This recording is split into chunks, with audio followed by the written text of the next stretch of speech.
তো hello friend, আমি আজকে বর্তমানে গিয়েছি পূজায় গীতা আশ্রমে। তো ওখানে আজকে মেলা ছিল, গীতা আশ্রমে কিছু প্রসাদ বিতরণ করা হবে। তো আমি প্রথমে চলে গেলাম মন্দিরের ভিতরে। তো সবাই উঠছে, তো আমিও তারা ওদের সাথে উঠছি মন্দিরে।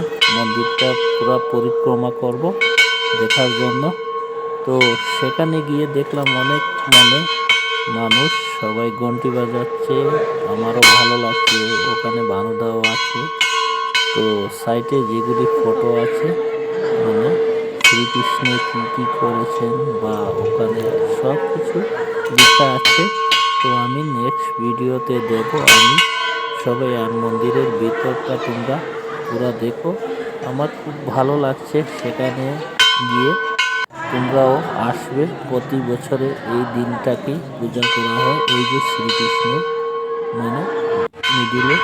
তো আমার খুব ভালো লাগছে, সেখানে কিছু দৃশ্যগুলি লেখাও আছে, তোমরা অবশ্যই দেখবে ভালো করে।